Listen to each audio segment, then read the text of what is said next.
Hello, everybody, and welcome yet again to another episode of Behind Enemy Lines. Sorry for the week off. Things are getting crazy. The post-Super Bowl hangover was clearly very real, especially for one of us here. And the fact that the news cycle gets a little funky and there's not games every week to keep us honest, we figured we needed a week off to kind of compose ourselves, particularly one of us here on this esteemed panel of people with opinions that don't really matter all that much. In Ryan Cox, I want to ask you all, boys, how you're doing in general, but I think we all know, at least right now, we have to ask Cox. How is it, buddy? Oh, it feels great. It feels good. It feels really good. It's been a really fun year, and have it culminate like that. It's the bee's knees. It's what you want. That's right. I mean, what are the fucking odds that one of the four of us gets a ring in the first year that we're doing this shit? So first of all, at least two of us not very good.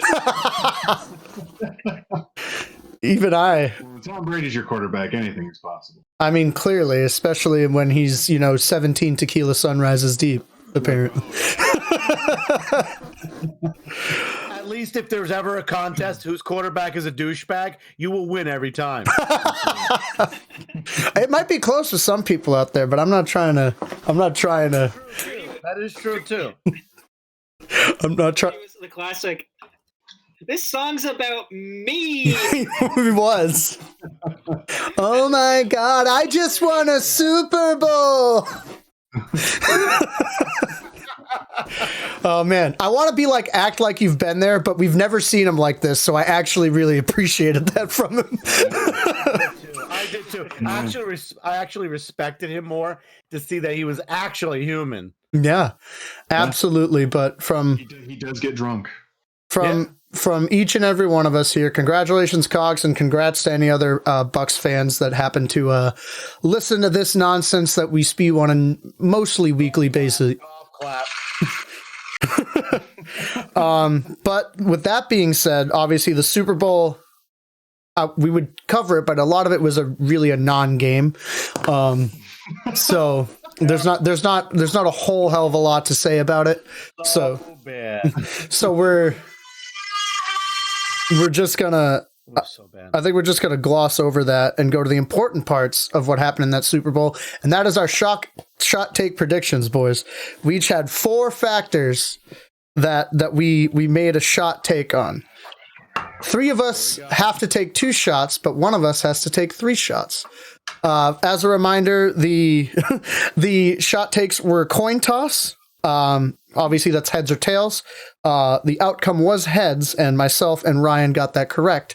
So Mario and Jay have to drink in that aspect. Tails does fail. Tails. Apparently, I was led to believe otherwise. The media told me that this was how. The second one, I was on an island and was trying to be bold and said that there would be a safety in the game, and there was not. So I will take 1 for that. Yeah, crush it. You guys are wondrous. The third one was Super Bowl MVP, which Uncle Mario hit it on the head. Tom Brady, he did it again. His old ass did it. So I got your old ass right here, buddy. I meant Tom Brady's old ass, but if you want to project that onto yourself, you can. That's why I was kind of insecure about that. I understand, buddy, but I'm doing an extra shot take because I'm fucking insecure. Go for it. Hell of a reason to do one. I had the Honey Badger. Ryan had Antoine Winfield Jr. and Jay had Patrick Mahomes, who the one thing I will say about this game is he was literally trying to do everything he could to win that fucking game. So I commend his effort in that adversity. I all knew it. Like, that dude's a magician. Yeah. I do think that the tackles being out ended up being the biggest factor. If we want to just cover that really, really quickly. And completely changed the game. In hindsight, like I really didn't realize until the game started when they first came out and said, "Oh well, he's going to be out there without his starting tackles," which I should have did my homework. I should have known that. But I said it on the last podcast. Yeah, you did, Jay. But I was like 5 shots of Knob Creek in. There you go. That'll do it. I was like, holy shit! Yeah, what a big difference. I mean, listen, it's basically what we've all been saying since we started. Well, listen, since I joined the first podcast. Offensive line is everything in the NFL. It really is. Yep. So you can make a guy like Patrick Mahomes look pretty pedestrian. I mean, he didn't look pedestrian. Some of the shit he did was unreal, but it was not effective football. Some of those balls, like the one where he was what was he, parallel to the ground? Yeah. Along it. Oh my god, dude! And he hit the guy with the face mask. Like this. I'm like, what are you? I'm like. What is he? What more can he do? What more? Nothing. It was insanity. Yeah. Future's bright for that kid. I think he might be okay at football. Hell yeah. And the final shot take that I am the only one who got correct. The Gatorade was blue, baby. That's the one I'm most excited about. Yeah. So I don't know where you guys are at with your shots. I already took my 2. I've done my 2 as well. I did my 2 straight from the bottle of McGillicuddy's as well because I realized Dr. McGillicuddy's makes my shot glasses syrupy, and I don't like that. So I'm going straight from the bottle. And then on the side here, I got some Whistle Pig on the rocks. So don't worry, we're still getting turned tonight. Salud, DT. Salud. Let's get weird. Let's get weird, friends. But again, congrats to Cox and all the Bucks fans out there. Relish in this one. We know, Lord knows for all of us, we know they don't come around all that often. So, back next year. Oh God, here he is. Now he's confident. Now he's Billy Big for his britches. Fucking. All right, but this was wonderful. What I want to start off with you guys with though right now is the NFL awards happened while we were going, the game happened and everything. Big highlights, not anything I think that was a crazy surprise. Aaron Rodgers won MVP, Derrick Henry Offensive Player of the Year, Aaron Donald DPOI, Herbert Rookie of the Year, Chase Young D Rookie of the Year, Comeback Player of the Year was Alex Smith, Man of the Year was Russell Wilson, Play of the Year was the Hail Murray, which I was pumped about. It's pretty damn good. No surprise. Yeah, Stefanski was Coach of the Year. Yeah. And I think that's all of them. Oh, Dayball was Assistant Coach of the Year. There's other little things, but we'll those are the big highlights. So I will start, I think, with Jay and say how did this all hit you? Were you surprised by anything?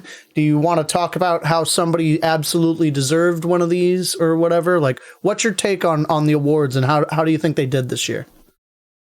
I think you kind of hit it. I think nothing really surprised me as far as the awards. I did think Stefanski was not an odd choice, but I would have probably went with McDermott, honestly, just because of the coaching staff he put together. And the Bills team was going into that AFC Championship game, they hadn't lost a game in 10 weeks, or something like that. Yeah, the last one they lost was the Hail Murray, which they ostensibly won besides that play. Yeah. And as much as it pains me as a Jets fan to say that, yeah, I think McDermott has a case for Coach of the Year, but I think he won it last year. I could be mistaken. I can't remember who won it last year. I don't remember. I don't remember. Can somebody pull it up for argument's sake? Yeah, for argument's sake. I got it. Well. Keep talking. Keep going, Jay. Oh yeah. So yeah, McDermott, I think had a case just because that team was unstoppable until they hit the Kansas City Chiefs, who are the Kansas City Chiefs, and they have the best, in my opinion, the best player in the NFL right now. Defensive Player of the Year, I thought T.J. Watt had a case. I know he fell off towards the end of the year. DT, you and me talked about this a lot. Technically, he had better stats than Aaron Donald. Sure did. They play different positions, so it's a little wilder for a defensive tackle to be doing the things and putting up those stats, which I get. But I still think T.J. Watt kind of I mean, it's Aaron Donald every freaking year, it seems like at this point. Yeah. So I don't disagree with it necessarily, but I do think that there was a case to be made for TJ Watt for Defensive Player of the Year. Oh, 100%. The only other one that I think could have been a toss-up potentially is Herbert versus Justin Jefferson. Yeah, he did go nuts as a receiver. He had more yards, and I think more. He had more yards. There was another stat that he had. I can't remember exactly what it was because it was a couple of weeks ago when I saw it. But than any rookie receiver since like 2000. There's only like 3 rookie receivers that ever had those like similar numbers to him in the last 10 years. And he wasn't playing in like a lights out system necessarily. You get Kirk Cousins, who's efficient and he's good when he wants to be. But he was like slowly you saw in that season he started to become the go-to guy. They lost Diggs in the offseason, obviously. So he kind of became that safety blanket to an extent, but he also then expanded his route tree to be that like fucking I'm gonna eat it up and see if Jefferson comes down with it kind of guy. You know what I mean? 100%. Herbert obviously put up like the ungodly numbers for a rookie quarterback, so he definitely deserved it. But I would say Jefferson's the only other one that would even be considered for that. Fair. Other than that, I totally agree with how they voted it. Yeah. Just real quick, it was John Harbaugh, 2019. Really? Oh, because the Ravens, Lamar Jackson, woo woo. Interesting. Okay. Yeah. Okay. Nagy the year before that. All right, so I stand by my plan. McDermott should have won it. Interesting. Okay. All right. Mario, let's have you hop in. Yeah, I didn't really think there was much of a surprise. Really, there wasn't any surprises. I think Aaron Rodgers was a clear cut. I mean, everybody was calling it like even like in a mid season, they were saying Aaron Rodgers was going to win it. As far as coach of the year, I think I don't have a problem with it, but I think there were other coaches that I thought could have been right there. I think Matt LaFleur, I mean, coming in after McCarthy and just like getting them to where they got, I mean, could have actually been a candidate. Definitely, especially what they've had to deal with. I know Aaron Rodgers was pissed off that they selected a quarterback in the first round. He was pissed off they didn't get him the playmakers he wanted to get. And and even after all the chaos going on through there, they still made the playoffs and were right there. I think was the biggest surprise for me. But after all was said and done, I think it was just pretty. There was no surprises to me. Gotcha. That makes a lot of sense. Cox A. Yeah, I mean, I really do like Kevin Stefanski as getting coach of the year, just because I think it's more about just getting the Browns somewhere, you know, like and just making them something. Like, I'm actually excited to watch the Browns play. Like, if there's a Browns game on, I'll watch it. It's not. I just think that speaks volumes, and I think it's more, you know, who else they have in that locker room and everything as well. But you know, being the head coach of that team and finally getting them somewhere, I think that's huge. But other than that, yeah, there's really these are pretty chalkboard and they're pretty easy. The only I'll just throw in something for defensive rookie of the year, Jeremy Chin. Just Jeremy Chin. He was very good, yeah. I really like Jeremy Chin. Don't get me wrong, Chase Young totally deserving, but Jeremy Chin was a huge find and player for Carolina this year, and you know, just coming in with 117 total tackles and getting a sack, and I mean he's only one tackle shy of Budda Baker. Like, that's for a rookie. Come on, like that's impressive. No, it is. I love me some Jeremy Chin. I think he's a boy. So I really like him, but again, Chase Young's totally deserving. I mean, he took over whole drives and stuff on his own. So I get it. Yeah, 100%. I think everybody made some very salient points there. I think Chin has an argument like Cox talked about. I think I think Watt has an argument based off of the stats and stuff, but I think what that comes down to is like how different Aaron Donald is. Yeah. Like he's doing things nobody does. It's his third DPOI in 4 years. It's his sixth straight All-Pro. 13 and a half sacks, 4 forced fumbles, 14 TFLs from the defensive tackle position, and he's getting doubled or tripled every play. It's unreal. Like he's already a Hall of Famer. Yeah, he's that much of a problem. He's that different than a lot of things we've seen. So like, while I get like the stats might have been better for Watt, nobody breaks a game quite like Aaron Donald. And to still have that kind of production, I think you have to concede that to some extent, which is why I totally get that. I agree with Stefanski being coach of the year. I think the only other, like McDermott is another crazy strong candidate, but I think those are the two big ones in my head. A lot of other people had great showings, but I think those are the two big ones. I think there were a lot of impressive rookies, actually. I mean, we had some crazy rookie running backs come out. Some undrafted. You know what I mean? Like that was Jefferson's different at the wideout position, and I think he's proven that.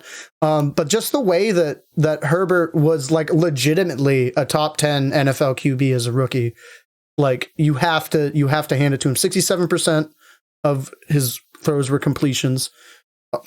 Just a little under 4,400 yards, 31 TDs, had 8 300-yard games. Half the season he threw 300 yards or more. That's fucking nuts. Like you gotta. He's a guy. Yeah, he's absolutely. Like when you asked me, I said like, yeah, Justin Jefferson had a crazy ass year, but when I looked at the stats, and DT was the one that said, he's like, look at Herbert's stats. I was like, oh, you're right. Yeah.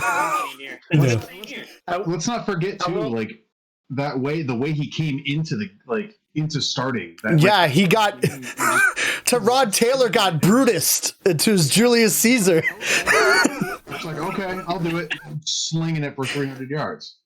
Like I will say, I'm gonna put my ass on the line right here and tell you, Justin Herbert does not have half the season he had this year next year.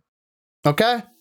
Oh, all right. Sure. I'm telling you right now, I think everybody is just totally fucking got on their knees with their knee pads and gone balls deep, fucking cock and balls in their mouth for Justin Herbert. I have. Listen, and I think he's impressive. I really do.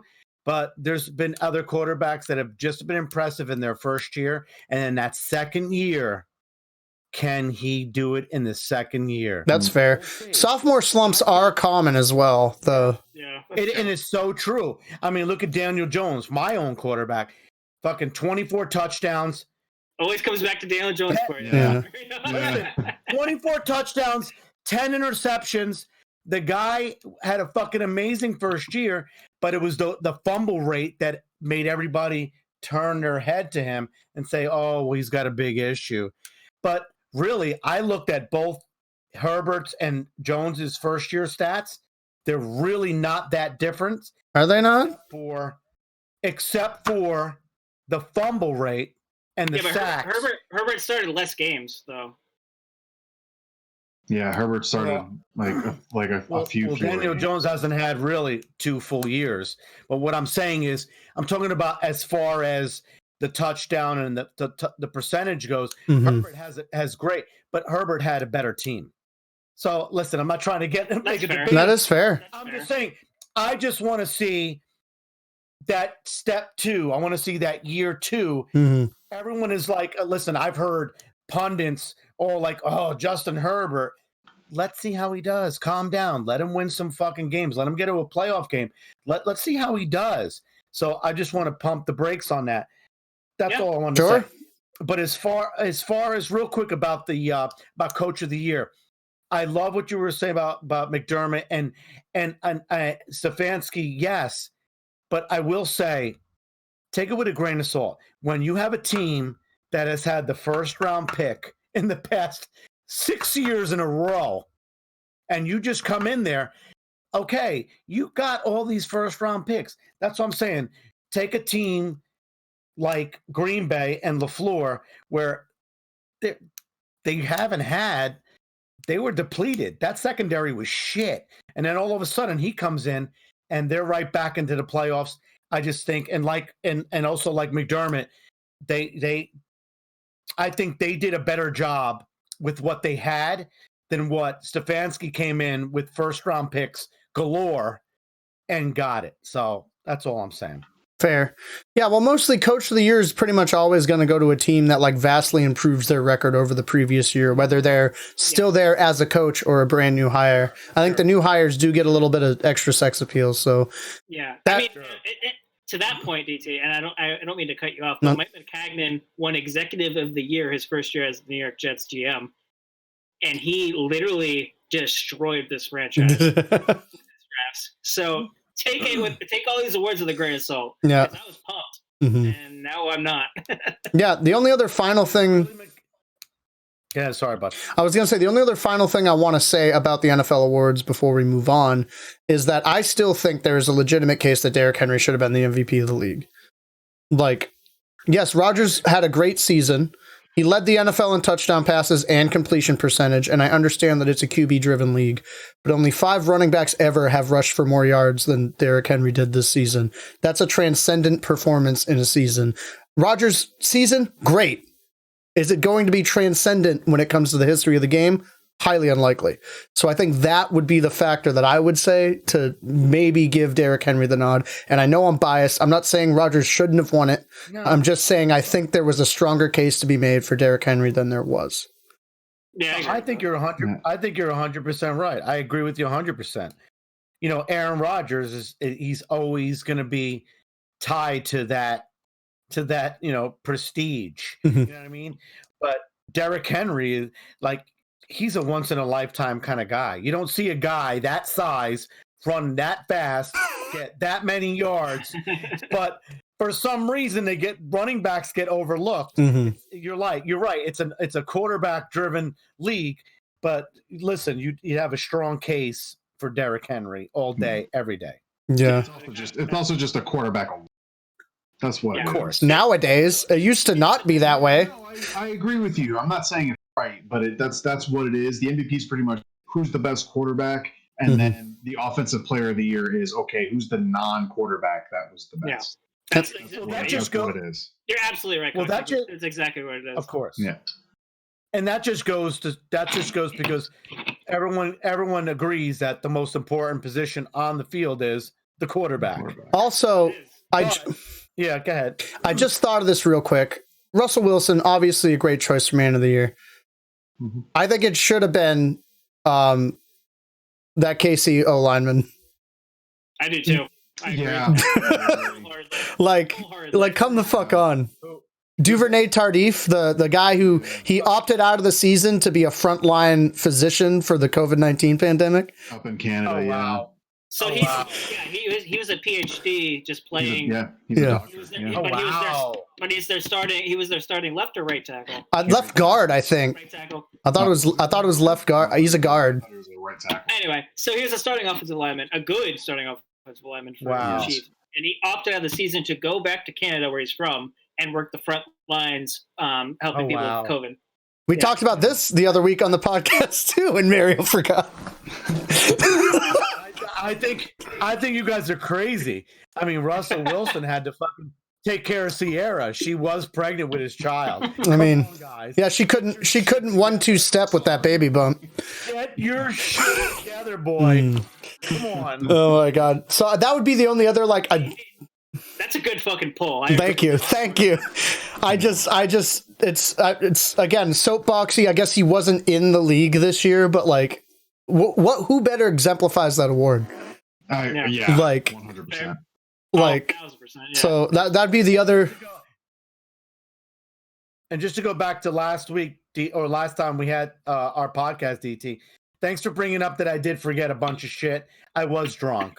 Well, if anybody else watches these in succession, they're going to know. Didn't they talk about this before? Why does he not know what's going on? And they forgot that your hair's fucking blue. Hey, I'm saying this to you now so that the comments don't. So I'm protecting you. Fucking comments on you, motherfucker. Oh, God. Oh, God. I'm legitimately crying right now. Bring it on, you fuckers! I forgot. Is there anything else y'all want to say about the NFL awards before we move on? Nah. Yeah. I think we're good. I think we're great. I think we're incredible. So next up, I want to talk to everybody about Carson Wentz to Indy. I don't know the actual terms of the deal. So it's a third-round pick this year, and then it's a conditional pick for 2022. It's a second-round pick that can turn into a first if Carson Wentz plays 75% of the season, or if he plays 70% of the season and they make the playoffs. Interesting. To a first-round pick. Very interesting little conditional there. Carson Wentz is utter garbage, which is possible. Or if he turns his ACL in the first game. That's true. Cox, since you had those details, I'll go to you first. What is your take on this deal for Indy, for Philly? What's the ramifications of this? Well, from my understanding, Indy put this offer on the table, I think it was like a week or so ago, and it just got to the point where Philly wanted more and realized that they started an auction for a player and only one team showed up for the auction. Nobody else cared. Nobody else wanted it. And Indy was just like, this is the offer. You either take it or leave it. You're not getting anything else. And I think from Indy's perspective, this is fantastic because they're not really giving up anything to get him. A first-round pick next year, potentially. Who cares? If you're a playoff team, that's like a 25 pick. It's not, but if he ends up being the guy for them, and he could potentially turn to a long-term thing, that doesn't matter. They're already super built out. Their defense is stacked. They have great running backs. Their offensive line is fantastic, and their receiving core is decent enough. Like, you can find wide receivers in the draft, second, third, fourth, fifth round. It doesn't matter. I mean, they have good, high-ceiling young talent. Correct. Michael Pittman Jr., I think, is going to work out fantastic for them. Don't get me started, Michael Pittman Jr. So it's just, for the Colts, this makes all the sense in the world. You just have to hope that Carson Wentz is actually 2017 Carson Wentz, not 2019 Carson Wentz or 2020 Carson Wentz. But I think Carson Wentz he has no more excuses. If he can't make it work here, he's not a starting quarterback in the NFL. Mm-hmm. This is he going into next year. He is the player with the most pressure on him going into the year, 100%. For Philadelphia, good for you. I don't like what you didn't really. You got nothing. You moved $25 million in cap. Like that's something, I guess. But I still don't know if Jalen Hurts is the answer. Your offensive line is still dog shit. Like your team is still dog shit. Like, I don't know how else to put it. Like, I sit there and look at their wide receiving core. Other than the Patriots, that might be the worst one in the NFL. It might be. It might be. I don't know. Like, for Philly, they didn't really have any other choice. But this is a great move for Indy. Yeah. I have a question. Yeah. Go for it. So I raised my hand. This isn't my whole spiel on this because I have more to come. But what does the contract look like now that he's traded for both teams? Do you know? I believe since they traded him so early, they'll take, because he doesn't sign the roster bonus or anything like that with Philly, so Indy has to pay him that money. So I think it's $25 million this year, $22 million next year. But I'll look up Carson Wentz. Because I read that Philly was still on the books for $30 million this year. They're still dead cap. But they don't have that's dead cap. Like they don't have to pay the full. Oh, so they can yeah, okay, gotcha. Sorry, it's you still dead cap is basically just like a it's like a remainder. Yeah, Yeah. You can roll it over into a couple of years. Yeah. Sorry to cut you off. That was just No, you're good. You are good. Yeah, well, I think Cox has achieved the end of his point. So if you just want to take it, since you're already talking, Jay, Go for it. I mean, might as well. this is my neck. This is my neck of the woods. This is my backyard, and I just want to say listen. Not that I thought Carson Wentz was anything special, but I'm happy because I just love seeing Philly just self-destruct and just like wither to like a shitty fucking franchise. First of all, you were just talking about their receiving core. They just released Deshaun Jackson. I just saw that tonight, which he wasn't anything special anyway. That was just let's please the home crowd, because I'll tell you one thing about Philly and their fans. They're just the shittiest fucking fans. And yeah, I'm going to post this and hope you motherfuckers watch this. You guys are the shittiest fucking fans, and you're fucking, it's what have you done for me lately? And fucking cry and boo-hoo-hoo. And Carson Wentz was so great. And fucking guess what? Howdy Doody's fucking gone. Howdy Doody has left the fucking building, and you're stuck with $30 fucking million on your salary cap. So ha ha ha, fuck you all. So get this right here. Philly was looking for a Stafford deal. They were looking for the fucking first round. Mm-hmm. You got nothing. You got nothing. Good day, sir. You lose. Willy Wonka style, up in your fucking asses, okay? And I'm going to tell you right now, as far as Carson Wentz goes, he's not a bad quarterback, but Philly let that fucking offensive line just fucking deteriorate. Like I've seen many fucking franchises let the offensive line deteriorate. And if you have a quarterback who relies on the pocket and your offensive line sucks, he's going to suck. He got beat up the 1 year because he was trying to overcompensate for that line and got his leg fucked up. And now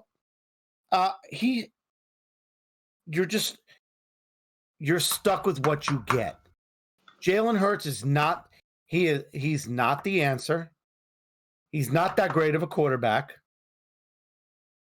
And the rumor going around in Philly right now is they're trying to take their number 6 pick and move up to get Justin Fields.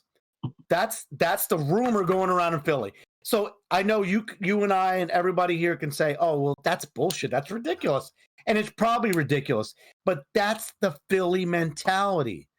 They're not happy with what they got. They never are. They never will. And that's why they suck.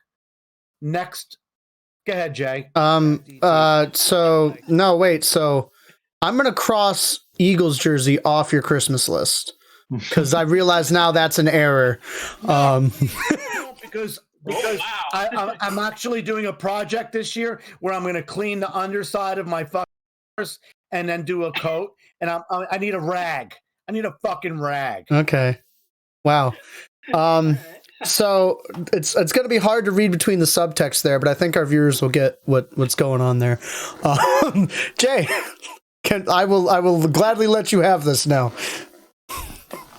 1 second. Wow, that was a lot to take in. Here's the thing, Mario. I despise the Patriots more than most things on this earth, but goddamn, I've not had a rant like that on this podcast. Yeah, that was impressive, almost actually. I have so many points to make, but I just got like blindsided by that. As far as the trade is concerned, yeah, we are talking about the trade here. Let's remember that. Like, I think it was pretty. I'm sorry. No, just fucking with you. It's fine. No, I'm I'm sorry. Honestly, though, like what has and I hate this. And I know we've preached on offensive line, and I preach on offensive line all the time. Obviously, I used to play offensive line, but at some point, your quarterback has to show you something. He showed something like for 6 games. 4 years ago at this point now? I mean, I would argue he's shown more than that, but yeah, I mean his elite status. Super Bowl. When he was the like MVP candidate, yeah, and he got injured, right? Yeah. So he don't get me wrong, he's he's not a bad quarterback any stretch of the imagination whatsoever. He'll get you enough, and I think that's what the Colts need. I think they need what they just had. They had Phillip Rivers, who would do enough to get you to where you're going, and that Colts roster is good enough to get you where you need to go. Mm-hmm. Do I think he's going to light it up? No, I don't. I really don't. As far as the trade's concerned, Philly had to do it. They didn't really have a choice. I was reading a Schefter article earlier today that said that Wentz didn't even talk to Peterson for 10 weeks of the season this year. They didn't talk. He would change plays at the line. They completely disagreed with everything they were doing and just completely threw it away. So obviously he wanted out. That's fine. And his best years were under Reich. So let's see what happens. But I guess my main point about this trade is the best ability is availability. And Wentz has not shown that he has that ability. That's 100% fair. That's 100% fair. Like, and I didn't hear about, I've heard like whisperings of things about Wentz. I didn't know about that. Him and Peterson didn't talk. And people have been talking a little bit about like these sudden like character issues. So now like, I wonder how much water that holds. Like, is he really like being kind of like a shithead about this? Or like what's the actual angle there? And will being back under Wright like straighten him back out? That's one of the things I'm most interested in. But to piggyback off of what you're saying and to bring my spin in, you took a little bit of what I was going to say, because they just had Phillip Rivers. I think at least so far we could compare, Wentz to somewhat of a young Phillip Rivers. He's shown flashes. He's been good, never been like crazy great. But if an end of career Rivers can be as good as like a late 20s Carson Wentz, I think that's somewhat comparable. I think their pass catchers have a lot of upside. I think Jonathan Taylor has a lot of upside. So him being back with Frank Reich, I think, again, like we talked about before, Cox, I think, brought it up. This is like the perfect petri dish environment to see how Carson Wentz grows. And like, is he going to be that second overall pick QB quality that we've seen? Or is he going to fold? And this is going to be the determining factor. And I'm of two minds about it, because I'm rooting for him because he's a 1AA kid. And I think like that story is great. But you're also a UNH grad. I'm also a UNH grad, and he pushed our shit in the playoffs 3 years in a row. That guy. So those are my major dichotomies. I watched him fucking murder us in the so much fun. It was awful. He would fucking ruin us. So I'm of two minds about it. But like, again, I think if there's a place where he can do well, it's going to be here. And I'm gonna, as much as it kind of pains me to say it, it's almost like I don't think anybody right now with the way the Colts are built can have a bad year at quarterback there, whether you're Phillip Rivers, Jacoby Brissett, like whatever. So I'm gonna say, maybe make it a shot take if you want. I think he has 4,000 yards. Yeah. Okay. I was gonna say as a future shot take, and we'll probably do this like after the draft, but one of my future shot takes was going to be Wentz for comeback player of the year. Yeah, I think there's a shot. Jason, you finally fucking upped me. You upped me, you bastard. Oh, you did. Gotcha. You got me, because I was just gonna say I let my hatred for Philly totally take over, but I was trying. Oh, did you? I didn't notice. and after hearing the voice of reason, which is DT the God. D the God. You are rapper DT, name. you were so right. I don't hate Wentz. I just hated him because he was on the fucking hated Philly, the Eagles. But I think he can be the comeback player, because you're right. The Colts have a good team.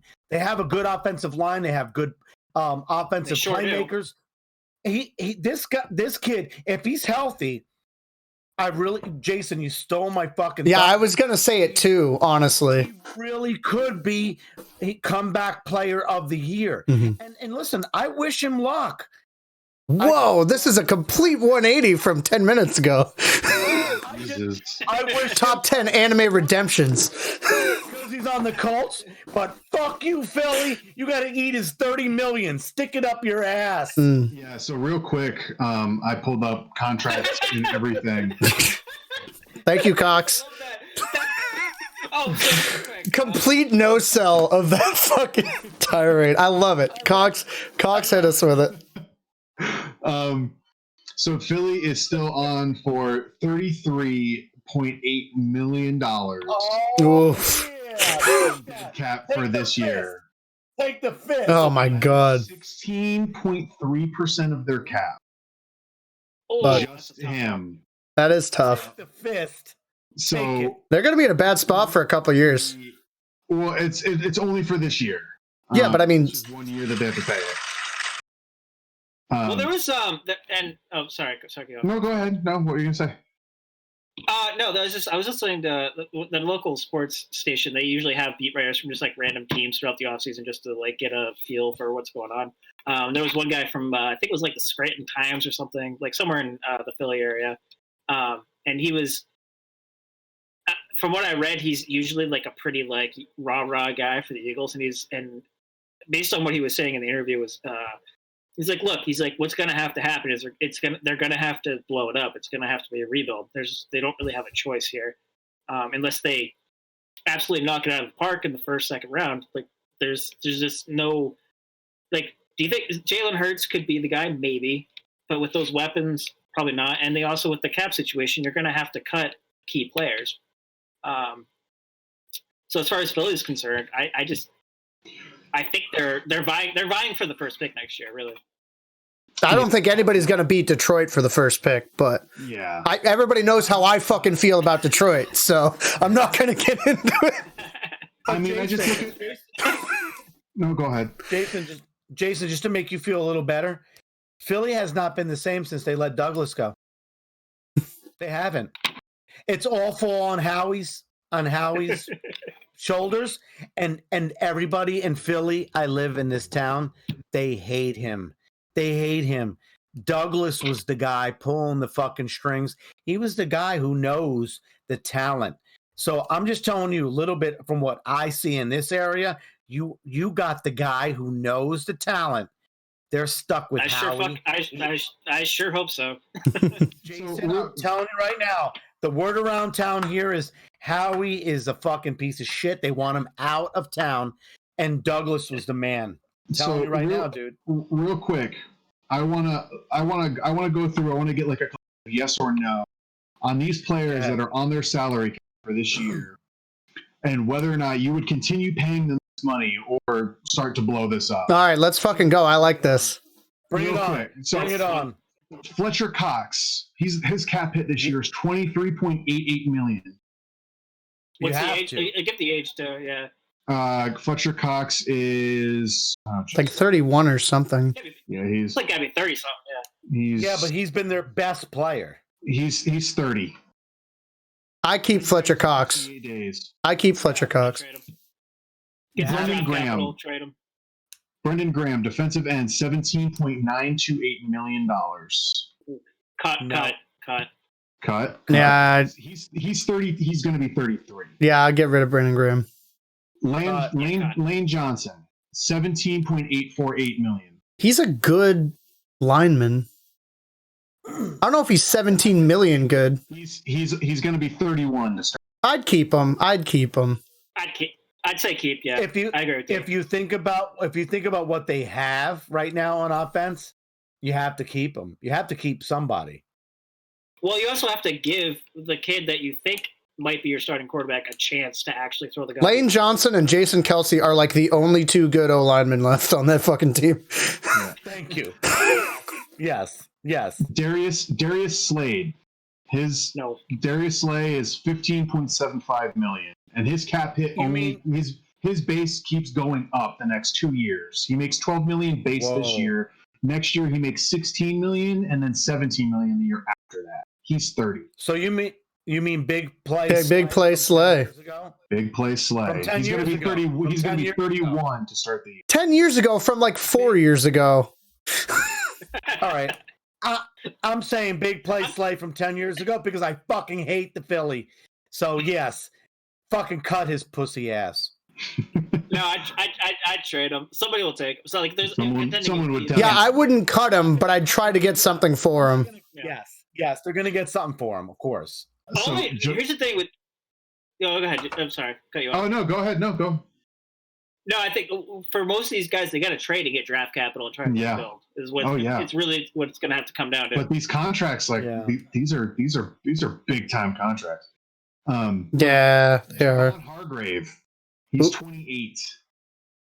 Javon? Javon Hargrave, defensive tackle, $15.2 million. No, if I don't know who you are, for defensive tackle. If I don't know who you are, I don't know who he is, but he is not good enough for $15 million. He was a third round. He was a round 3, 2016 from South Carolina State. Yeah, I'm good on that. Get me the fuck out of that one. You gotta cut him. How about Brandon Brooks? He makes $14.55 million towards. Oh, he's got to be old as shit at this point, right? He's not that young. Guard. He's going to be 32 to start the year. Yeah, wow. I'd cut him. Yeah, get rid of him. God, these are terrible contracts. These contracts all suck. That's why I wanted to do this. Cox, can I say something real? Yeah, guys, can I say something real quick? It's a good thing the fucking camera is only coming up here because I have a fucking straight up stiffy right now. Oh god. Yeah, I knew they were in rough shape. I wasn't sure it was this rough. I'm ready to dance around the house right now. I did not realize Philly was in this bad of cap shape. It's bad. I love it. I've known that for a while. I love it. Oh my god. We haven't even gotten to Ertz is next at 12.5. You keep Ertz. He was just hurt this year. I think Ertz is still good. Derek Barnett. Well, I mean, but you have to remember you all have Dallas Goedert. So, like, can you trade Ertz and just stick with Goddard at this point? Maybe. Making 1.8 towards the cap. Maybe. I'd stick with Goddard if I were you, honestly. Yeah, you got to stay with Goddard. Who remembers Alshon Jeffrey? I know his cap hit's big. I know it is. You mean the tall guy? 6.56. You mean the tall guy with the T-Rex arms? Yeah, that guy? Is that who you're talking about? 6.56. I never liked him as a receiver. Dude, this is Alshon Jeffrey. He's a tall guy. He's like a T-Rex. Oh, give me the ball. Did anyone remember them signing Marquise at some point? Who? Marquise Goodwin. Oh, Marquise Goodwin's on their cap. They signed him like last year, I thought, right? Did he play? I don't remember him playing. I haven't either. What's his cap? What's his cap hit? Oh, his cap hit $4.5 million. For a guy that I don't even remember him playing. I don't think he played either. I'm not sure. Fuck. What are they doing? All right, can we call Cox? Cox, can we call a timeout real quick? Can you go in the back room, put a Santa Claus outfit on for me? Come out with a bag and pull out each fucking contract and pull it out as a gift for me. Please, Santa. Oh, God. They're all so bad. They're pretty rough. Oh, I love it. I'm so happy. God. I knew their cap was like really bad, but I thought it was going to be some like at least somebody below the age of 30. Yeah, some of that stuff's jacked up. Dude, this is the fucking happy days are here again. Oh my god. They're holy shit. Do the Jets have the best GM in the tri-state area? Jesus. Probably. Christ. Listen, it's close. After this year, Jay, you're gonna know. You're gonna know. This is their make or break year for Douglas. Mm-hmm. It really is. It sure is. Well, this is our conversation later in the podcast. Yeah, we're doing off season later. Yeah. Oh no, we're not. Just one last thing. So we go through all of that. That's 3, 4, 5, 6, 7, 8. 8 players making over $10 million towards the cap hit. Wow. Now let's go to Indy. That's bad. With Carson Wentz, 3. But Wentz is drafted well. That's why Indy's drafted. No, I know. But like just in terms of like how it's you can see how a good team is built and replenished because Indy's been relevant for quite some time. Isn't Quentin Nelson their highest played player? Didn't he just get? Buckner. Oh, I thought he just got the bag. Oh, I don't They traded for know. Buckner. Hmm. DeForest Buckner makes $17 million on the. His base salary is only $1 million. The rest of it's roster bonus. That's smart. I like that. That's how you run things. That's a really But good. you know what, That's a great contract. That's a great contract. But you know what, though, Cox? I'm surprised he admitted. Okay, for the past 7 years, Philly has been. They have been that team where everybody has given them the props and said that they draft good. Their salary cap is they're that good on the salary cap. What has changed? What has changed in the past 3 years since their Super Bowl? What has changed? Seriously, Jay, tell me what's changed, overall. The quarterback that they drafted number 2 overall wasn't what they thought it was going to be. That's what changed. Yeah. Yep. Boys, I'm going to call for final thoughts on this because we've been on the Wentz situation for 25 minutes. So what is your final thoughts on this? Go Colts. Go Colts. Mario's happy. That's in one word what he is. Happy, and B, God damn, the Eagles are not in good shape, crap-wise or player-wise right now. But the Colts are very well run, so props for that. Yep. All right, boys. What I'm gonna do next here is we're gonna do some quick hits, because these are things that I felt like maybe don't deserve a 25-minute discussion, but I think we'd be remiss to not mention. I'm actually gonna switch things up here and go with, I think, maybe the not less important, but the thing that probably has less of an impact first. Pouncey twins retired. Marquise and the other one.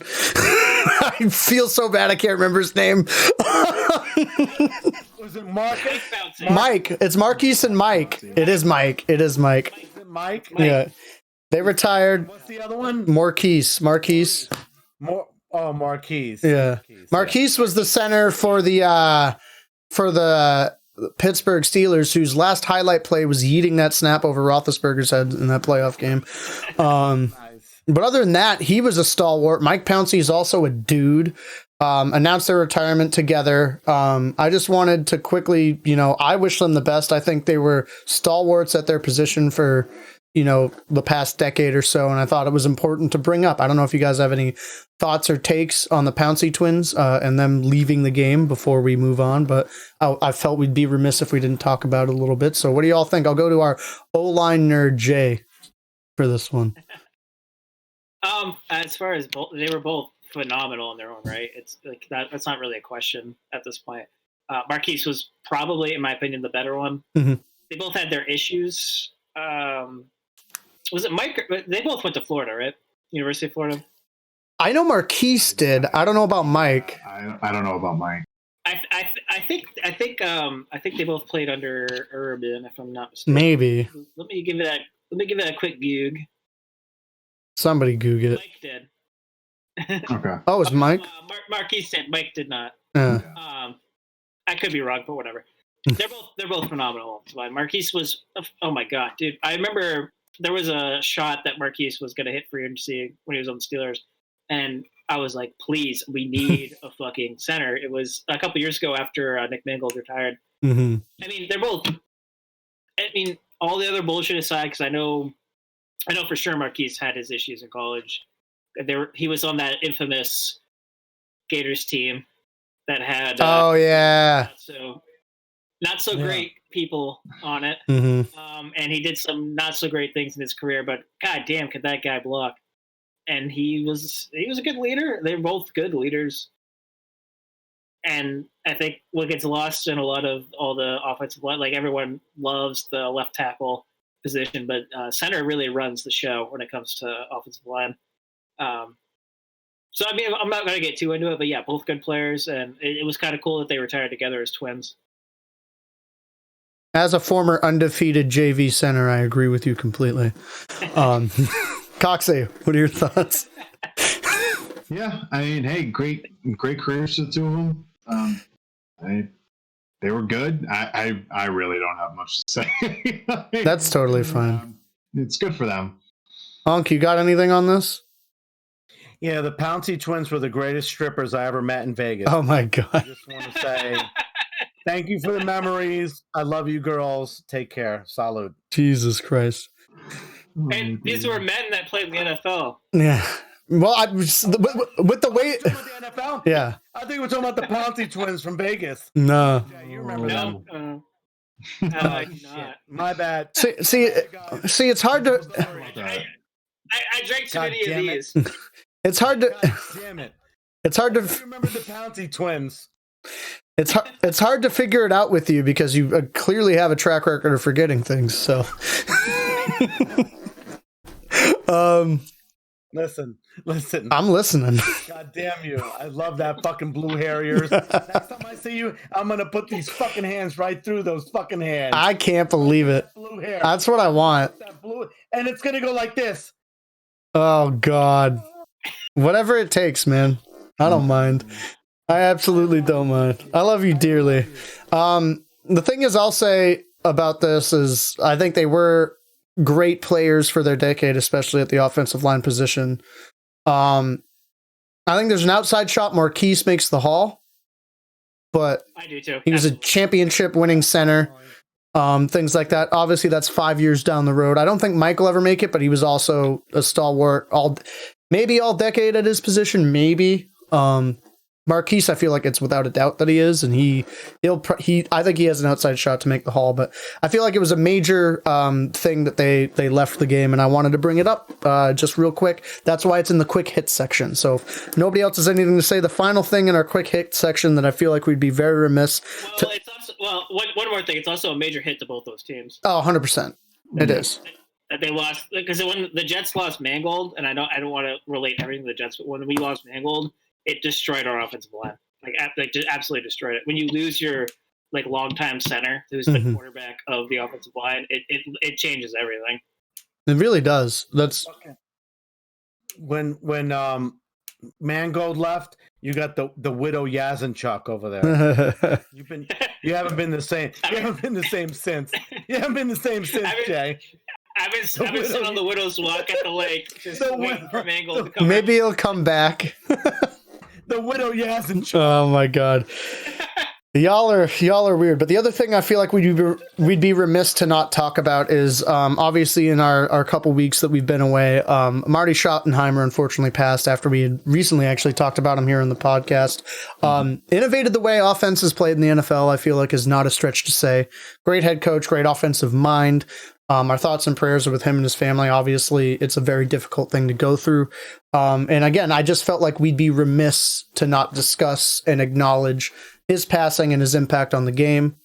Here's to you, Marty. Anybody else have any thoughts or feelings? Feel free to take the floor. I think Unc has something to say, so I'll go to him. Salute, Marty. No, he was an amazing coach. He had an influence on so many teams. And just the fact that he was cut down too early. He really wasn't that old. You know, if you think about today's standard, he had a lot of life left in him. So God bless Marty. Marty Schartz right here, buddy. Yeah. Marty Schottenheimer. Let's all do one for him. Marty Schatz. Yeah. Let me grab the Allen's coffee brandy. Yeah, you got it. Cox, you got anything to say about Marty Schottenheimer? Get it, Jay. Yeah. How is this man not already in the Hall? It's terrible. I don't understand. Well, he was still active up until close to the end, right? 2006. Oh, really? Yeah, he was. Wow. That was the last time he coached in the NFL. 2006. So. I mean, it's what? It's a 10. Is it a 10 year? It's 5, right? 5 years after. That's why Peyton and Calvin just got in. Yeah. So what the fuck? What's I don't his understand. record, Cox? His record, 200 wins to 126 losses. That's pretty good. It's a career. That's damn good. 61.3% win percentage. That's his career. Well, guess what? He's going to go in now. Well, it just sucks that it has to be posthumously. Mm-hmm. Of course. That's my point. It's just so stupid. I get that he had a hard time in the playoffs. I get that. He's 5-13 in the playoffs. I get it. But that doesn't mean that you can tell the story of the NFL without him. Like, you can't. Like DT said, he completely changed the way that you play football. He completely changed Marty ball, baby. So I don't understand. I just don't. Like, he was so hugely influential to the teams that he coached. It's really sucks that it's going to have to be posthumously. He better get in. Absolutely. They better not hold him. He'll get in. I can see people being stingy because of the playoff record, and I'll be really pissed off if that's the case. I mean, it's hard for coaches and shit to get in anyway, right? Didn't Jerry Jones just get in a year or two ago, and Bill Cowher? Yeah, Bill Cowher just got in. Yeah. So I think it's weird for coaches because I think they only do one a year, so you have to be weird about it. Yeah, they do, which is stupid. No, 100%, I agree. It's super, and I'm sorry, Bill Cowher wasn't as good a coach as Marty Schottenheimer. Oh, no, he wasn't though. He wasn't. A couple good years, and then he booted out. Don't get me wrong. Bill Cowher was a good coach. Don't get me. Yeah, no, he is. But people forget that before that 2004 season, they were asking for his head in Pittsburgh. Yeah, Schottenheimer. They wanted him out. Schottenheimer did it for longer, and I would argue his style of playing football, he went through evolutions in the NFL, way more evolutions of how the game played, and he stayed relevant that entire time. That's remarkable. You'll see coaches that I play this way, but then as soon as that gets phased out, it's okay, well then they can't coach anymore. Yeah. Schottenheimer he's just different. He's just different. And he was innovative. He changed the way the game was played. Yes, I'll let you go off and then I'll go. I don't really have to go off too much. I just think I would agree with exactly what Cox is saying, that I think there's a chance that he doesn't get the respect he deserves. He really does deserve the respect because he innovated offenses for years and years and years. And it's just, I watched the week that he died, I watched the America's Game on NFL Network. Yeah. Marty. Mm-hmm. And I was oh shit, I didn't I knew, but I didn't get gravity of how much he did. He innovated offenses in the NFL. Did he always win the big one? No. Did he always do great in the playoffs? I think we've already established that the answer is probably no. But the way that he, and like I said, innovated the way that offenses are run to this day, really, in a lot of ways, the NFL wouldn't be. I'm not going to necessarily say it wouldn't be where it is today, but he led. He definitely contributed to where the NFL offense is right now. 1,000,000%. I think. 1,000,000%. Just so it was real quick. So we were just talking about Cowher.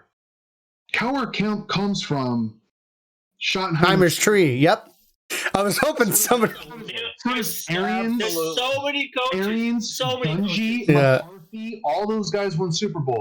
So you can't just sit there and go, well, Marty never won it. No. Okay, but that doesn't mean what he was doing wasn't successful and didn't have a lasting impact on the NFL. It 100%. Here's a hot take for you, Coxie. He's Andy Reid without Patrick Mahomes. Yeah, that's fair. Yeah, that's fair. Brian is still out there. Brian's doing well, keeping his coaching legend alive, as he should be. I like Brian Schottenheimer. I do. I mean, that's okay. I take the side. We're let's focus on Marty here. Here's what I'll say is Marty was better. That's water's also wet, Jay. I'm not. I think Mario would forget that fact, and I'm saying that because he's not here, and it's funnier for him to hear this afterward. But getting back to Schottenheimer, they're like, his story can be told in basically 3 parts. There's his Cleveland tenure, his Kansas City tenure, and his San Diego tenure. Before this year, the Browns had their most success, like, in the Super Bowl era under Marty Schottenheimer. 44 and 20. Kids, right? What? Was that the Cardiac Kids or no? It might have been, actually. I don't. Back in the day? Back in the like late 80s, early 90s? Yeah, that's the Cardiac Kids. Oh my God. It's where the dog pound was born, was under Schottenheimer. The Cardiac Kids, yeah. Yeah, they won 3 division titles. And they made back-to-back AFC championships that only the Broncos won due to the drive and the fumble. So he's in that like Sean Payton level of fucking horrifically bad luck when it comes to the way games shake out. Then he went to the Chiefs and did more of the same. They made more playoffs under him than they had before. He's been like the good luck Chuck of these franchises, where like they go and see him, they have some success, there's some heartbreak, then they have this weird middle period where they're not as good, and then there's a resurgence after the fact. Because with the Chiefs, 7 playoff appearances in 10 seasons, made their first AFC championship since the merger under Schottenheimer, and they had upset losses in the mid to late 90s there. And then there was everything he did with the Chargers, that 14-2 season where ostensibly they were the best team in the NFL and got upset by New England. Oh my God. That was when LT got hurt, right? Yeah. Like, yeah. Mm-hmm. I think Philip Rivers was like playing with a broken leg or some shit like that too. Yeah. It's like, so Rivers was injured. Again, I don't remember what it was though. The thing is that the lack of Lombardi trophy may end up biting him. But there are... That's why I said he... No, go ahead, sorry. But I'm just saying, there are other people who are in the Hall of Fame, specifically Bud Grant, Marv Levy. They're in the Hall of Fame, and they didn't win a championship. And Schottenheimer had more games over 500 and a higher than Grant, and a higher winning percentage than Levy. And a better playoff win percentage than Allen. He's gotta be in. So, like, he's got to get in eventually. Like, like I said, he's Andy Reid without Mahomes. That's what he is. Like, because look what Andy Reid got out of McNabb was. I feel like McNabb in the ethos of time is overrated as being better than he actually was. Yeah, because he wasn't that great, and I feel like Alex Smith. I mean, great for him for coming back, but I mean, Andy Reid almost went to a Super Bowl with fucking Alex Smith. Yeah. I think if none of you have seen it, there's a great 30 for 30 on the Cardiac Kids. Yeah. Coached by Shotty. And it's fucking phenomenal. It's so good. I mean, his whole big thing was always, there's a gleam, man. There's a gleam of hope. That was Schottenheimer's thing. There's always something. So I just want to cap this off by saying thank you for keeping a gleam there, Marty. We love and appreciate you. We think you should get into the Hall. Boys. But Marty. Salute to Marty. Man. Thoughts and prayers to his family, and you know, your impact on the game will never be overstated, at least in the annals of this podcast. And we love you dearly. Damn right. Damn right. Lovely, boys. So that's really most of the crap we had on deck, other than the big question. So if you guys want to go to the big question, what we have here is the Hall of Fame also happened while we were gone. The inductees are as follows. We have Alan Faneca, Calvin Johnson, John Lynch, Peyton Manning, Charles Woodson. The senior inductee was Drew Pearson, former wideout back in the Cowboys days. Yep. Bill Nunn as the contributor. He was a scout for the Steelers and was also a sports writer and editor. And their coach, which apparently, again, coach is a category, so apparently only one gets in, is Tom Flores. I want to talk to you guys about if there's anybody in that class that you think maybe you could have waited on or what have you. But I also want to now name for you all the finalists so that we can say maybe some other people who may or may not, should or should not have gotten in. The notable people who were finalists that did not make it are Jared Allen, Rondé Barber, Tony Boselli, Leroy Butler, Torrey Holt, Clay Matthews, not that Clay Matthews, it's a different Clay Matthews, Sam Mills, Richard Seymour, Zach Thomas, and Reggie Wayne. So those were the people who didn't make it from the finalist class and didn't reach the standard to get in. So for y'all, as our big debate question, is there anybody who got in that you think maybe could have waited? And out of the people who did not get in, who do you think, give me one or two that you think most deserve that push? And it looks like Cox has a lot to say. He's being all huffy and breathy. So let's go to Ryan first. Get it, Huffy. Because I'm gonna say something I know is. You usually do. You usually have something to say. Calvin Johnson could have waited. Okay. Calvin Johnson should not have been on the first.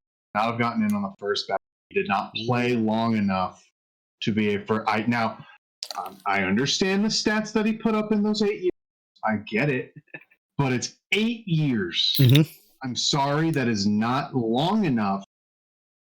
That's again, we say it. The best ability, is availability. Well, he was only available for 8 years. So can you back up? Can you back up? Like, what are the stats? I know it was 8 years, but what are the stats? I'll give them to you.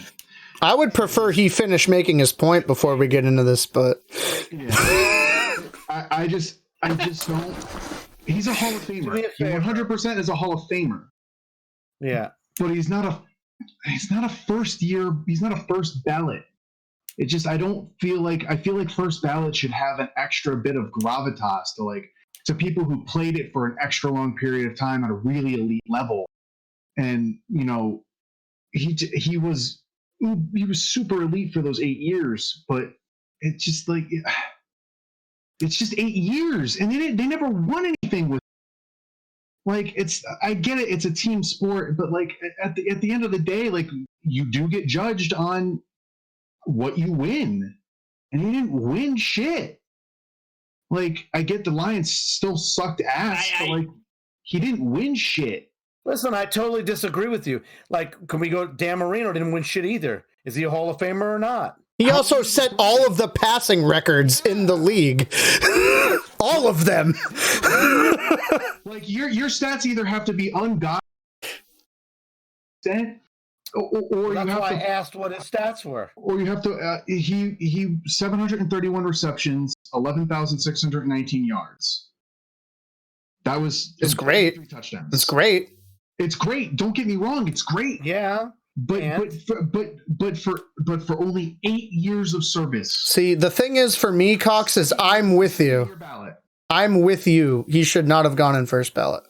Yeah, thank you. I'm with you. I'm actually shocked. And I have reasons for that, but again, I want you to make your points first, and then we go around in the civil manner that we've always done this in before Mario fucking explodes and blows up, and before Yaz gives his own thing, because I know he disagrees with you. So let you have the floor. I don't though. Oh, really? I for me, if you're gonna, I'll give you a couple guys that. Reggie Wayne should have gone in before him. Torrey Holt should have gone in before him. Reggie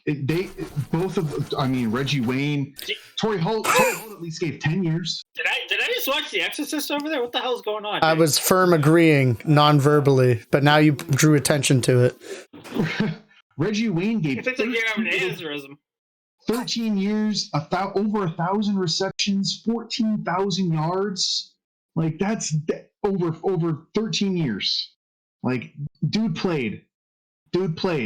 Now the one thing when I start talking stats is that Calvin Johnson isn't far away from these guys, and he only did it for less. I get that, but again, 8 years should, I don't know. I just feel like that should mean something. I think beforehand, that's obviously a bit biased. You think who? Rondé Barber. Oh yeah, okay. Or Richard Seymour. What do you mean no? What do you mean no? Rondé Barber was amazingly elite at that position, a complete game changer, and he played for 15 years. No, okay, so I don't want this to become a thing, so I'm going to mediate and say, Cox, continue to make your points. We'll go to Jay next, but unless your name is Darrelle Revis and you play defensive back, Jay thinks you're the shit of the earth, so don't listen to anything he says about DBs. I don't know. That's pretty much it. That's a fact. Everything, like, I don't know. It's just, I just think Calvin Johnson, he's a Hall of Famer. He's just not a first ballot. That's the only thing for me. Any of these other things not jump out at you? Anybody else you want any? So you think Calvin's not a first? With his sticks over there. He's like. So you think Calvin's not first ballot, and you think Rondé, Wayne, and Torrey Holt should have gotten in this year, and probably Richard Seymour too. Okay. I think I don't know. Maybe I misread. Like, I remember those for way longer, being way more elite and winning titles. Yeah. No, that's fair. I wanted to summarize your point because we went a lot of places there. Mario, to keep you engaged, because apparently you get easily distracted by your pencil, I'm going to have you go next. No, I'm not. I'm just trying to keep my mouth shut. I don't want to fucking offend you. It's a cylinder. I think, if you want to say is somebody it a on cylinder that, or is it a sphere? A circle. Who could have waited? I mean, truthfully, everybody's making a great point for other guys who should have got in there. Why not? Why do we have to put a contributor in there over clearly other people who should have been in there, like Torrey Holt? These contributors are really like, I don't know. I don't really hold much weight for any of those. But I think Calvin Johnson should have been in. That's everybody's opinion. I don't give a shit. Calvin Johnson was a great fucking wide receiver. He was dominant. 8 years he was dominant. And truthfully, it's not for you or anybody else to, we can have our opinions, of course, unless DT says we shouldn't. Oh, that's not. It's not how this works. Now, DT, I'm just I was going to say. In which case, I will erase my opinion. You sexy little bastard, you. Let's go. You're looking like a blue Pikachu right now. I'll take it. All I'm saying is, yeah, you are sexy. Calvin Johnson deserved to get in, but you know what? The way people get into the Hall of Fame, whether it be baseball, whether it be NFL, it's never going to be what everybody else wants. No. It's always going to be biased. Mm-hmm. There's people that should not be voting. Listen, I'll go to the Rock and Roll Hall of Fame. There's people who are not in the Rock and Roll Hall of Fame that should be in. So it's just the same guidelines. It's just what these sports writers, they have their own opinions. Are they always right? Of course not. Rarely, I would say. Johnson does he deserve to be in? Sure. Did he deserve to be in before Marvin Harrison? Probably not. But does he deserve to be in? Yeah, he does. So, like I said, yeah, it's fair. It's crazy. It's crazy that some people get in before other people. But is it really going to change the way we feel about him? Is it going to change the way we feel about the way Calvin Johnson played? He did deserve to get in, but maybe not as much as somebody else should have got in before. But if you think about it, we can go back 2 years, 3 years, 4 years, 5 years, and we could all pick out somebody in that draft class and say, oh, they should have been in, but they're not in. You know what I mean? Yeah.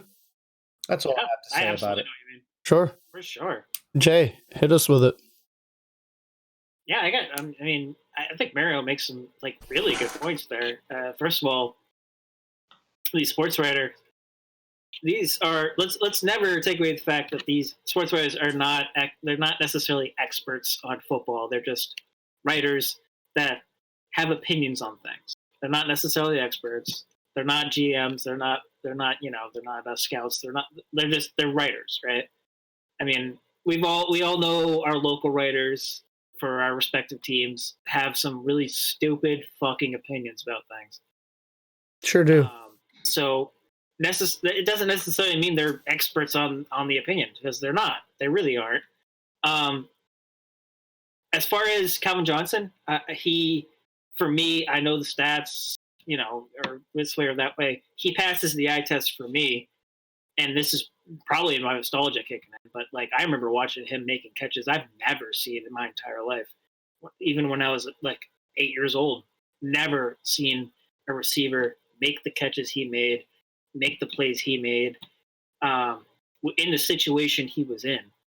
Let's not disregard the fact that he played for a shitty fucking franchise for a long time. That being said, great point. Reggie Wayne deserves to be in the Hall of Fame before Calvin Johnson. Mm-hmm. Reggie Wayne was an insane receiver. And yes, he had better stats because he had a better quarterback. That's fair. He absolutely did. And I feel like the writers overthought this a bit, as far as like, well, Calvin Johnson was awesome with a shitty quarterback. And Matt Stafford's not shitty. I'm standing up for Matt Stafford. I'm talking about this from their point of view. This isn't my point of view. That's their point of view. It's like when you talk about any team where it's like, are you trying to say there's a skill gap between Peyton Manning and Matt Stafford? There might be. Hey, DT, DT, don't hold back. You give me shit. Don't fucking your butt buddy. Don't fucking give him off the fucking hook. I'm killing him right now. I just killed him. What do you mean? How did you kill me, you fuckface? He doesn't say things as nearly as outrageous as you. Listen, I'm opinionated, but so are you. Oh, Yeah, totally. Drink more of that shit right there. I sure do. One of us has to keep control of this. Jay, continue. So, Please. yeah, no, I got knocked off my rocker a little bit there. Yes, no, Peyton Manning is like, I mean, he's the first ballot. We can all agree on that. Best system QB of all time. I'm just trying to fuck with it.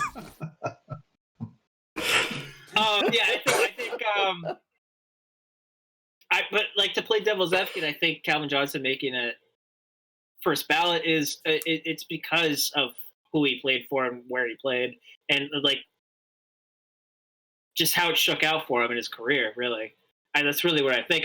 And like I said, the eye test really, for people that actually watched Calvin Johnson play, holy shit, dude! Like he's Julio Jones and DK Metcalf fucking rolled into one. Reggie Wayne was just fucking insane. Yeah. Is that where you're ending things? Well, Reggie Wayne was insane. Calvin Johnson was just the better receiver. He was everything that I just said, just rolled into one. Fair. And Fair. A young Calvin Johnson would still be murdering the league to this day. He could still be playing right now. Like that's the thing that gives me the fucks about this, is the way his situation turned out. I misspoke. I think my point was that Calvin Johnson was like every good receiver rolled into one when he was younger, and Reggie Wayne was just like, he was really, really fucking good, but he also played for a good quarterback and he wasn't as physically talented. But like realistically, if he didn't take his ball and go home, Calvin Johnson could be in the league right now. Oh, yeah. Like he's not old. He's 35. Right. Like he could easily still be playing. Like there's why are we penalizing him for playing for 8 years? Well, because it's like it's like the opposite of the Frank Gore argument, right? Like, can you like he did it? It really is. He did it really well for a time. It wasn't a long time, but it was a good time. So, like, how does that scale depending on how the league changes and your situation changes? Frank Gore's a Hall of Famer. I believe that. There are people I know who say no, and I say, "What the fuck is wrong with you?" Hall of Famer. Yeah, Franco's Like, 100% a Hall of Famer. Like, let me put it to you this way: if Rob Gronkowski never won a title, and he still put up the numbers he did, it's like, and only played for he's only played for what? 8 years. So if he never won a title, put it up right now with all the other stats holding, is he a first ballot? No. Yes, absolutely. So no, let me explain. Let me explain. So it's my turn. So first of all, because this was all something I was going to get to. Because first of all, the only 2 first ballots that should be on here are Peyton Manning and Charles Woodson. Titles out of the goddamn equation, because titles don't mean anything when you're a receiver. I mean, I guess. I'm gonna receiver. D, go ahead. Not whether or not you're a Hall of Famer or not, but whether first ballot, yeah, kinda. Go ahead, D. You sure? You're sure? I can make my point now. Okay. If y'all say so, I will make my point, and I'm making my point now, and I'm letting you all know this so that no bullshit happens.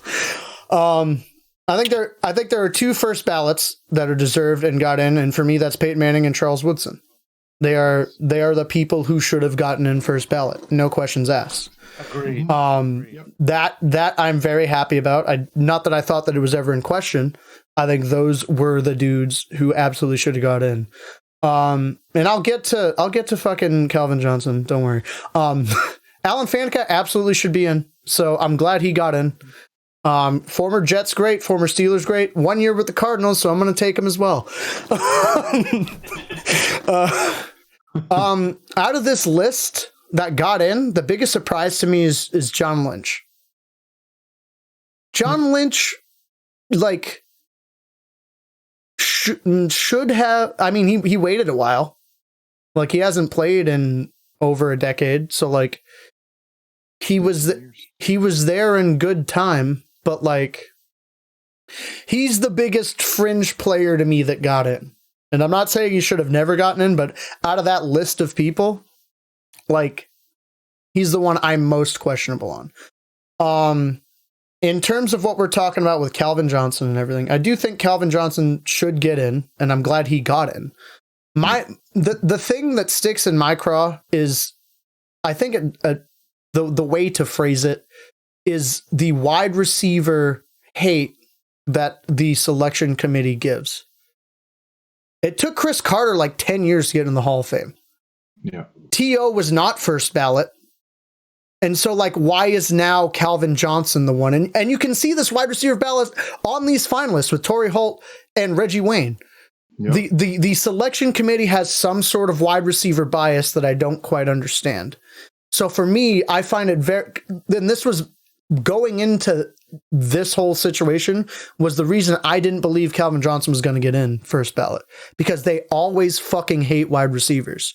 So for me, I'm actually very surprised he got in first ballot. Not that he doesn't deserve it or what have you, but if you try to establish trends and thought process based off the selection committee, pass catchers get fucked.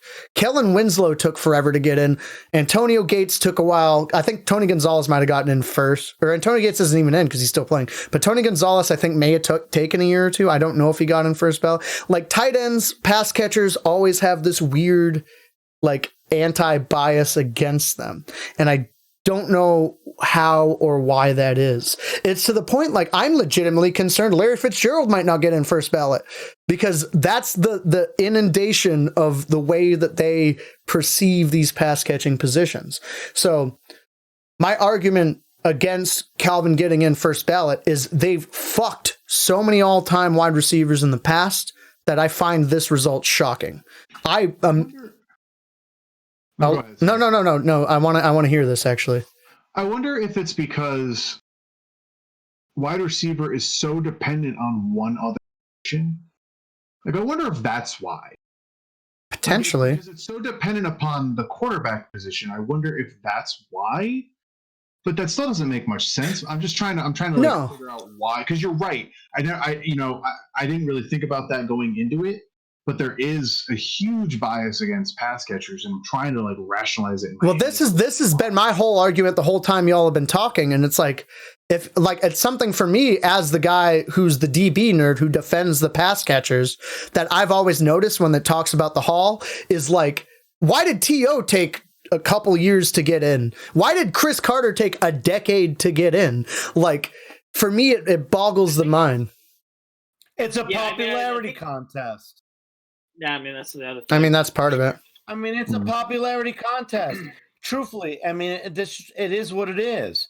I mean, listen, John Lynch got in because he's gotten so many accolades for what he's done turning the San Francisco 49ers around. I think that's part of it. If he hadn't done that, if he hadn't come in as an exec, successful GM right now, we wouldn't even be talking about him right now. Yeah, I think that's fair. Honestly. No, that's 100% honestly. fair. I think that's fair. And I think do I think he's had a Hall of Fame career?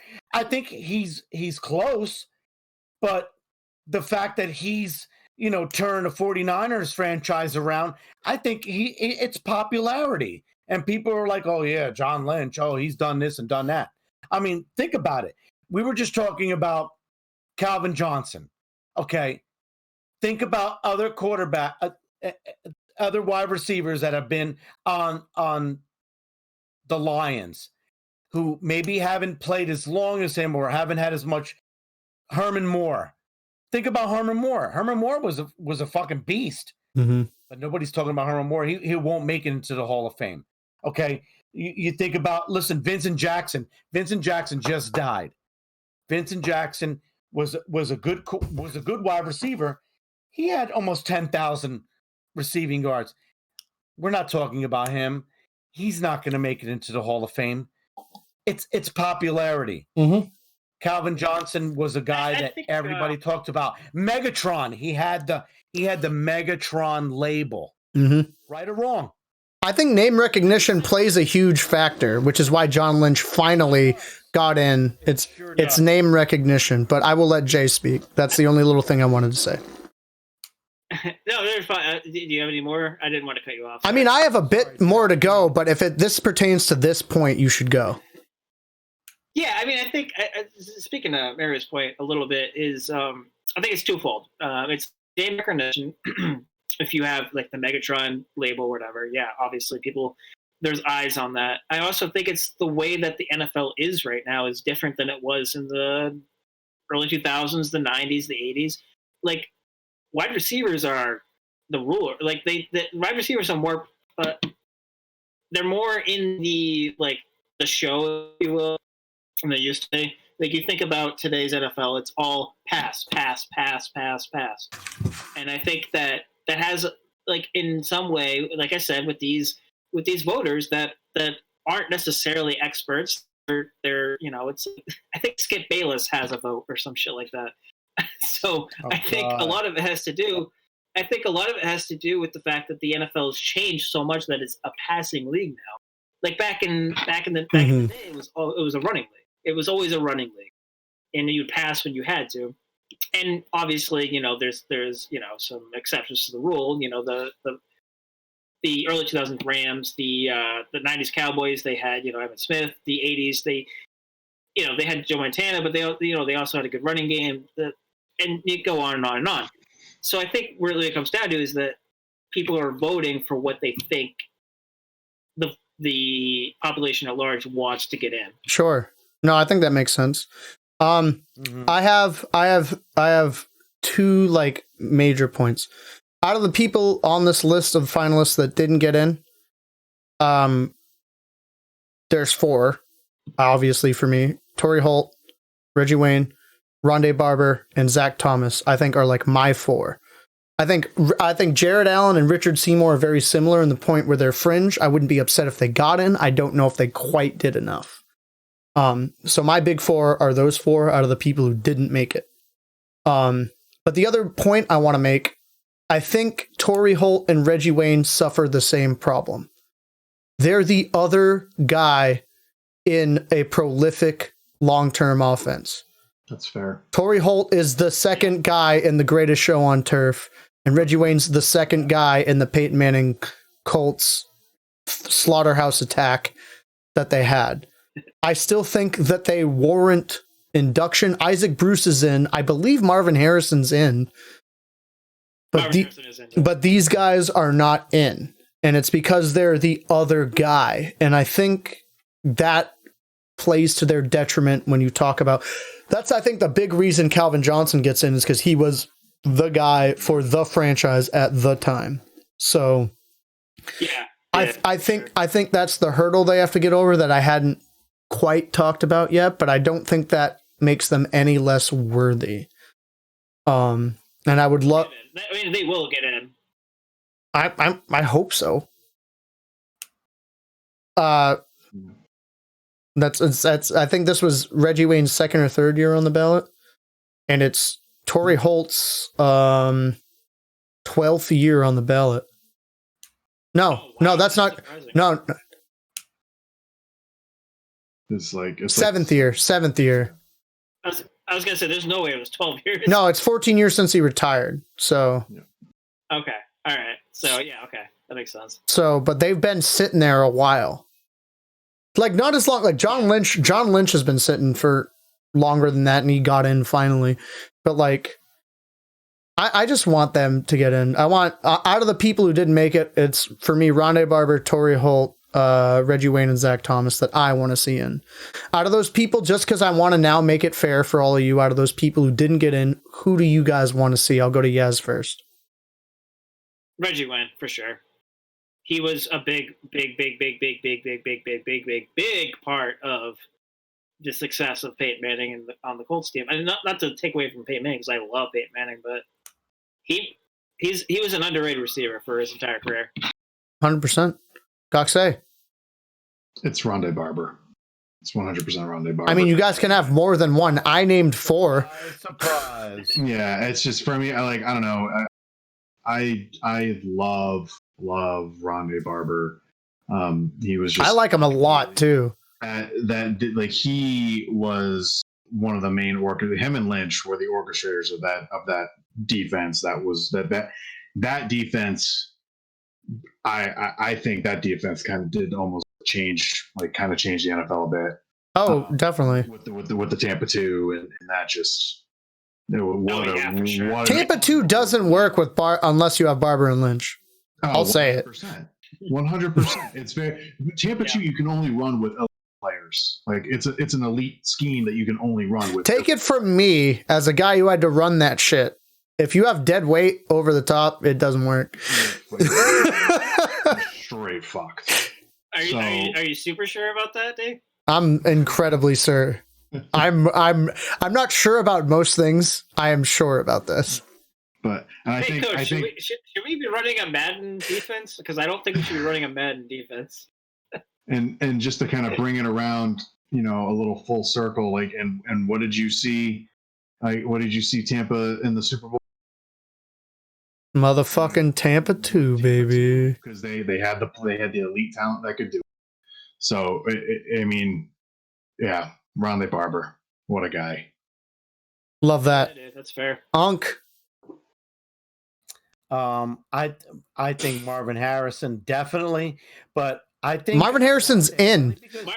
Marvin Harrison is in. Reggie Wayne is not. Oh, he is. But all right, then listen, I think Rondé, because he looks so much like Tiki Barber. I don't know why they look so much alike. But only because he looks like Tiki Barber. Wait, is Tiki in? No, Tiki's not in. And truthfully, I don't know if he'll ever be in. Listen, he should if it's the Giants Hall of Fame, he should be in. But I don't think he's got enough. Rondé's the better Barber. Yeah, he was just dominant as a cornerback. He was just really. He fucking sure was. So good. He was like the first one as a kid that I was like, yo. Oh shit! So he's good, a fucking dude. Yeah. Him and Charles Woodson were my boys as children. Yeah. They're amazing. Woodson, absolutely. I mean, I think that was a no-brainer. 100%. Well, Digi hates Revis. So. I don't hate Revis. Charles Woodson is better than Darrell Revis. Period. The end. Put a bow on it. Real quick, Cox. Can you give me? It's just objectively wrong. Can you give me Johnson's stats again? Calvin Johnson's? Yeah, please. 731 receptions, 11,619 yards, 83 touchdowns. He also has 19. How many 83. touchdowns? 83. He also has one. He also has one rushing touchdown. Because I was just thinking. That's what puts him over the top. I was thinking about other. I was trying to think about other like wide receivers. Like just jumped into my head. Mm-hmm. Have they been in? How does he compare to Chad Ochocinco? Do you know? Ooh, I like that idea. Chad Ochocinco is not in the Hall of Fame. I also, I don't know if he should get in. Chad Ochocinco has. Chad Ochocinco has 11,234 yards. Oh, okay. Yeah, so 11,000. I'm looking at it too. Yeah, 11,000. He's close. 59. He's close. Yeah. He played for longer though, didn't he? He did. Yeah, he did play for longer. Not many more. 1, 2, 3, 4, 5, 6, 7, 8, 9, 10. Yeah. 11, 12. Was it 12 years? I think 11. And he played for New England in 1 year. He sure did. I'm just trying to like guys came to my head and I'm just trying to think like, they were these like brand name guys. So it just goes to show you like out of 8 years, out of 12 years, he beat Ochocinco. See, so the guy I want to compare Calvin Johnson to, the guy I want to compare Calvin Johnson to, and it's like, it's not going to be a 1-to-1, but like, if you think about legacy, a guy that like I would put, like Calvin Johnson was a game breaker for 8 years, so I wouldn't say that, but like we have now like coming up in a couple years now, like Anquan Bolden's going to be eligible. Yep. I knew you were going to come up with a Cardinal. I was waiting for it, and you're 100% right. You're 100% right, DT. Like I was waiting for it. To be a homer, Nick Miggel's coming up soon. Yeah, but he's not a wide receiver, so. I'm just saying. Anquan Bolden is right there. DT, what's Anquan Bolden's stats? I'm assuming Cox is looking it up. I was waiting for him to tell me the name so I could type it in. Jesus Christ! He's got go ahead. 1,076 career receptions with 13,779 yards. God damn, that's pretty damn good. Over 180 How many years? Started. How many years? DT, rein us in. We're getting a little off the rails, brother. Well, I just want to see like 14. So he has longer. He has almost double the time, which I get. But I feel like he does. Like, so for me, it's like it's how you think of them in the annals of history. Like the other guy, like, because it's not comparative because of the way the league is, but like Calvin Johnson's to me is a Gale Sayers. Gale Sayers should be in the Hall, but Gale Sayers did not play a ton of seasons. Like, sure. But shouldn't we also be happy that somebody that deserves the recognition, but on playing on a bad team, got the recognition that they deserved? No, 100%, 100%. But the root. No, okay. No, just hear me out for like a quick second. Like, we always talk about these like underrated players that deserve this recognition, and then finally a player that deserves the recognition gets in after playing for a shitty team. Like, shouldn't we be celebrating that? See, so but not first ballot. So even but that's not. I don't think that's Jay's point. The point is, I'm happy for Calvin Johnson getting in the Hall, and I'm even happy, I guess, that he got in first ballot. But this is now setting a precedent for me. If Larry Fitzgerald does not get in first ballot, you're all a sham as people who vote for this. He's got that's a no-brainer, dude. You would think so. It took Chris Carter 10 fucking years, and he was Larry Fitzgerald before Larry Fitzgerald. But he's not. He's not. Chris Carter was also an asshole. He's not Fitzgerald, though. He's not Fitzgerald. Chris Carter has been one of those guys who's been outspoken and had said some stupid shit. And this goes back to the popularity contest because Chris Carter has said some really dumb shit that has put him on the hot seat out there. So like I said, it goes back to the sports writers, how they feel about a person personally. Do I agree with that? I don't agree with that personally. But Fitz, he has the respect of every sports writer. He's been man of the year how many times in a row? He didn't. You can only win it once. He's first ballot, man. He's first ballot. If you don't like Larry Fitz, like as a person, you're fucked up. There's something wrong with as a person. Yeah, there's something wrong with you. Do you want his stats? I think. Yes, please. Because they're Doms. Come on. 17 years in the league. 1,432 receptions. Okay. 17,492 receiving yards.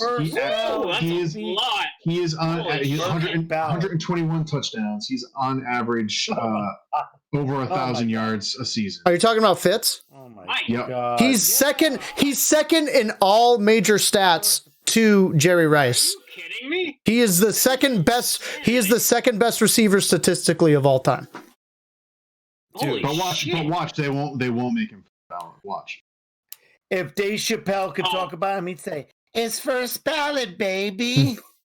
First ballot. First all right, ballot." I think. So the only thing I was going to check is I was going to check Randy Moss. Randy Moss did get in first ballot. So that was the only other guy I wanted to talk about as part of this argument, but he did get in first ballot. So it invalidates my thought process. But he was also an asshole. So like, I don't know, like who's to say is the way I'm going to land on this. Yeah. Like I said, it goes to the voters. Who knows? It does. But he has turned his career around. Oh, he's a great analyst. If he had tried to go in, if he was on the ballot the couple years after his disgusting act where he was pulling his pants down and they were like, "What a disgusting act." Yeah. You guys remember that? Oh, I do. The touchdown. Oh, I remember that. Act like he's pulling his pants down. But now he's been on plenty of shows. He's an analyst on Fox. He's, like I said, when you fall into the good graces, guys who deserve to be in, but maybe not so much like first ballot or maybe second ballot, but they get in because they paid their dues or got on their knees and blew their way back into the Hall of Fame. Yeah. We can all agree that both the Pro Bowl and the Hall of Fame are not necessarily objective. They're not perfect sciences. They're definitely not. Absolutely. Yeah. It's just not. It just isn't. Yeah. So No. my final points: Torrey Holt, Reggie Wayne should be in. I believe Steve Smith is on the ballot next year. Steve Smith should get in, and that's where I'm ending the argument. You guys have any final thoughts? Carolina Panthers, Steve Smith. Yes.